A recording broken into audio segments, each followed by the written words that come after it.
کتنے خوش نصیب لوگ ہیں جن کے دن کا آغاز نماز فجر سے ہوتا ہے اور سونے سے پہلے بھی وہ سجدہ ریز ہو کے اللہ کی نعمتوں کا شکرانہ ادا کرتے ہیں، اور جو دن خیریت سے گزرا اور عافیت کی گود میں نیند لینے کے لیے بڑھ رہے ہیں تو وہ شکرانے کا سجدہ کر رہے ہیں کہ مالک تیری توفیق سے مجھے خیریت سے یہ دن گزارنا نصیب ہوا۔ ہمارے بزرگ فرمایا کرتے تھے سونے سے پہلے 5 انگلیاں بھی گن لیا کرو، 5 نمازیں بھی گن لیا کرو۔ اگر 5 نمازیں پوری ہیں تو اللہ کا شکر ادا کیا کرو کہ تمہیں توفیق اس نے عطا کی۔ اللہ اکبر۔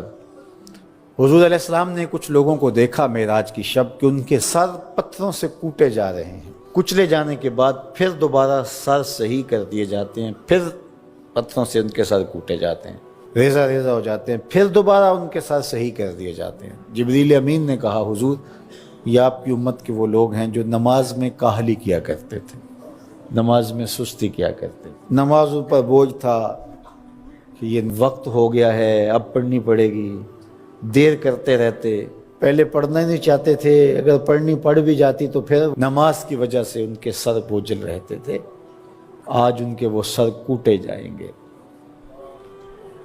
نوجوانوں بالخصوص میں آپ سے مخاطب ہوں، ماں باپ کو زور نہ لگانا پڑے، آپ کی منتیں نہ کرنی پڑیں، آپ کے ترلے نہ کرنے پڑیں، آپ کو جھڑکنا نہ پڑے، جب حیا علی الصلاۃ کی آواز آئے تم بستر سے چھلانگ لگا کے اٹھ جاؤ کہ میرے رب کا بلاوا ہے میرے نام۔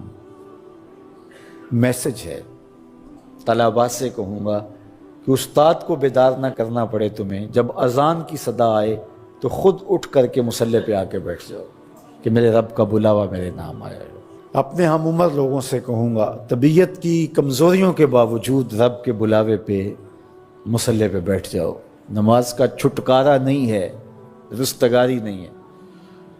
زکوٰۃ نصاب پہ واجب ہوتی ہے، حج استطاعت پہ واجب ہوتا ہے، روزہ صحت کے ساتھ مشروط ہے، اگر شیخ فانی ہے یا ایسی بیماری ہے روزہ نہیں رکھ سکتا فدیہ دے دے۔ مسافر کو چھوٹ ہے، بیمار کو چھوٹ ہے کہ وہ دیگر ایام میں اس کی قضا کر لے، لیکن نماز کی چھوٹ نہیں ہے۔ بیمار ہے تب بھی پڑھے گا، صحت مند ہے تب بھی پڑھے گا، حضر میں ہے تب بھی پڑھے گا، سفر میں ہے تب بھی پڑھے گا۔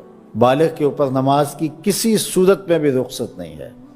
کھڑے ہو کے نہیں پڑھ سکتا بیٹھ کے پڑھ لے، بیٹھ کے نہیں پڑھ سکتا لیٹ کے پڑھ لے، اشارے سے پڑھ لے، وضو کے لیے پانی دستیاب نہیں ہے تو تیمم کر لے، حالت سفر میں ہے قصر کر لے، آدھی پڑھ لے پوری نہ پڑھے، دشمن کے مقابلے میں ہے صلاۃ الخوف کی صورت میں پڑھ لے۔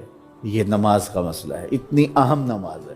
تو جن کے سر بوجھل رہے نماز سے، سردیوں میں ہوتا ہے اوپر نیچے نمازیں آ رہی ہوتی ہیں، ابھی عصر پڑھ کے گھر پہنچے تو پھر مغرب کی آ گئی، مغرب گھر کے پہنچے تو پھر عشاء کی آ گئی، تو کئی لوگ کہتے ہیں اے تو مولویاں نے آت چکی ایک، ابھی تو پڑھ کے آئے ہیں۔ تو کیوں شوق نہیں ہے تمہیں؟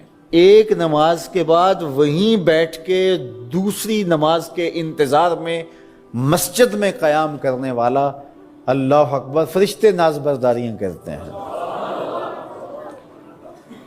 مسجد میں صحابہ بیٹھ جاتے ہیں، ایک نماز پڑھی اب دوسری پڑھ کے جائیں گے، دوسری پڑھی تو اب تیسری پڑھ کے جائیں گے، اور جب نماز کا وقت آتا تو وہ انتظار کرتے کہ ابھی تک اذان نہیں ہوئی۔ اور حضور جب حضرت بلال حبشی رضی اللہ تعالی عنہ کو اذان کے لیے کہتے تو کہتے ارحنا یا بلال، بلال اٹھو ہمارے دل کو راحت پہنچاؤ۔